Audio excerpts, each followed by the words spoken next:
Okay, that's what we want to hear, just right. Okay, so we're going to play the song. You do whatever the song does to you. Make you sing, just dream along, whatever you feel like.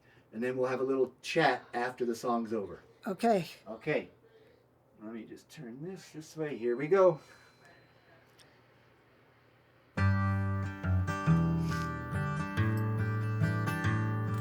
There is a young cowboy, he lives on the range. His horse and his cattle are his only companions. He works in the saddle and he sleeps in the canyons, waiting for summer, his pastures to change. And as the moon rises, he sits by his fire, thinking about women and glasses of beer, and closing his eyes as the dogies retire. He sings out a song which is soft but it's clear, as if maybe someone could hear. Good night, you moonlight ladies, rock-a-bye, sweet baby Jane. Deep greens and blues are the colors I choose. Won't you let me go down in my dreams and rock-a-bye, sweet baby James? Now the 1st of December was covered with snow, so was the turnpike from Stockbridge to Boston. Though the Berkshires seemed dreamlike on account of that frosting, with 10 miles behind me and 10,000 more to go. There's a song that they sing when they take to the highway, a song that they sing when they take to the sea, a song that they sing of their home in the sky. Maybe you can believe it if it helps you to sleep, but singing works just fine for me. So good night, you moonlight ladies, rock-a-bye, sweet baby Jane. Deep greens and blues are the colors I choose. Won't you let me go down in my dreams and rock-a-bye, sweet baby Jane?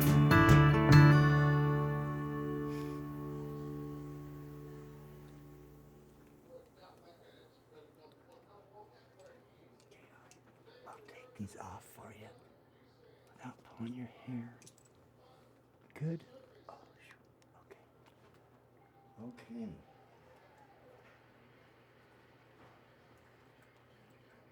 Can you tell me, why did you pick that song?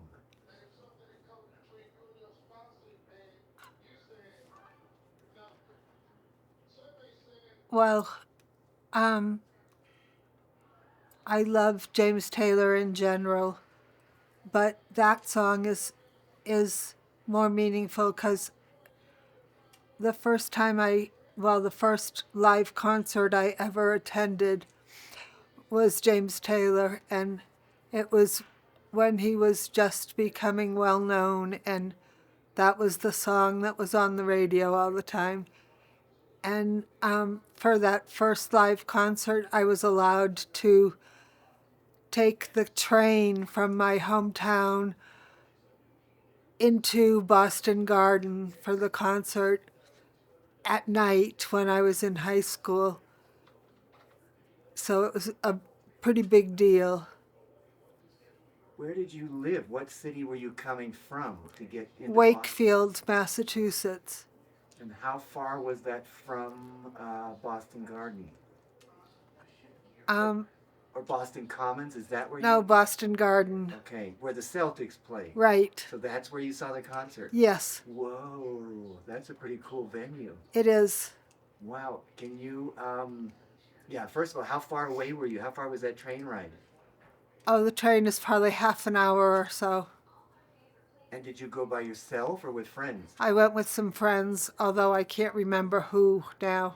I mean, I was probably a sophomore in high school. And So circa 1968 ish. okay. And what do you remember about that night, about that concert? Just that we were so excited to be able to do that. And you know, Boston Garden is kind of a cool place. Yeah, that's a big deal. Yeah, I mean, especially being able to go to your first concert without mom and dad in tow, and how did right. that feel? Great. That's why I remember it so fondly, I think. Yeah, my first concert, I went with my two aunts, and it was to see Stevie Ray Vaughan, Bonnie Raitt, and Taj Mahal at Red Rocks. Uh huh. And I was 14, so I didn't get to go all on my own, but it was like mom and dad weren't there, and so. Yeah, that's pretty cool. And what about music in your life? Is music an important thing? Was it? Is it? Not so much anymore. And probably never really. Why do you think that is?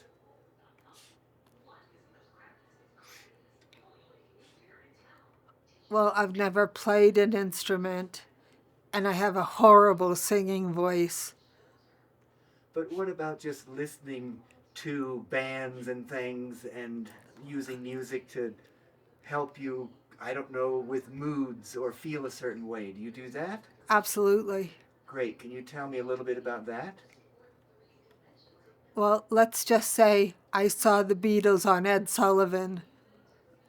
You were watching it, or you were at Ed Sullivan, or you No, watched it? I watched it. How old were you? Oh, I guess about 8 or 9. I watched it with my parents and my grandparents, and I remember it well. Tell me about that night. Set the stage for where were you? Did you have dinner? Were you around the couch? Like, We were at my grandparents' house where we used to go for Sunday dinner every week. And we would always watch Ed Sullivan and Disney before we went home after dinner. So yeah, the Beatles was definitely a big deal. and what about music today? Your current life? Do you use it for therapy, basically, to feel good, or what is music? What's the relationship you have with music in your current life? Um, not very strong. I mean, I occasionally listen to music, but I use I use the free version of Pandora. So, I really just listen to whatever they. Although, amusingly, in my room, I have an itty bitty boom box and a carton of old cassette, like mostly mixtapes. Awesome. Will you tell me about those? I haven't played any of them since I got the boom box. My daughter found the tapes at my house and asked me if I would like to have them here. And so we ordered a boom box online, and I haven't really messed with it much. And are they mixtapes that you made? Either me or my late husband. And have you thought about why you haven't listened to them? Would it be too difficult, the memories, or are you just not interested? Yeah, I think a lot of it would be so sentimental it would be sad. Yeah, that's the thing about the music. It's tough because there's can be so much beauty in it, but then there's oftentimes a sad component to it, and And triggers. yeah, yeah, and triggers are they can be very tough. Sometimes I think it's good to flush out the tears, but sometimes it makes things harder, you know. So let's end today on a happy note. What is something that makes you happy, or some piece of information you've heard lately, or something that just brought you any joy? Do you have anything like that? No. No. Well, I know some of that joy. It's coming to you soon somehow. Thank you. I believe it, you know.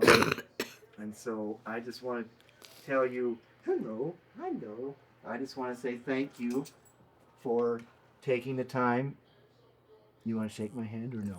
Thank you. Okay. Thanks for taking the time to do this, and I really love the memory about you going into the Boston Garden. I think that's fantastic. So Well, I was thinking about it earlier today. yeah. I've been to see James Taylor in concert since that time 5 more times at least. Whoa. 5 or 6. Okay. I think 3 times at Red Rocks. Once at Stanford University. Uh-huh. Once at Fiddler's Green. And which was the best show? Was that first show the best, or was one of the other ones more memorable?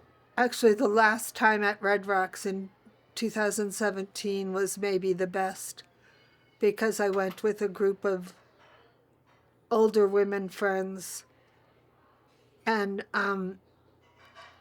we had a handicap parking tag, and you know how you can park at the top circle? Yeah. Yeah. Nice. So we got to park up there, and we, you know, in old lady fashion, we had table, folding chairs, all kinds of food. We had gotten together ahead of time and painted martini glasses to commemorate the day. So we sat there at that top circle drinking martinis and eating all kinds of good stuff. I mean, that sounds fantastic, you know. Yeah. I would have liked to have been part of your party. Yeah. Okay. Yeah, it was pretty awesome. Beautiful. Okay, Pat. And now I have a handicap tag of my own. So Amazing. That comes in so handy. Like my grandma, we take her around. She also has a handicap placard, and it's just nice. It makes it easy for everybody, you know. Okay. Does she, or is it he or she? he. Does he want to go up on your lap?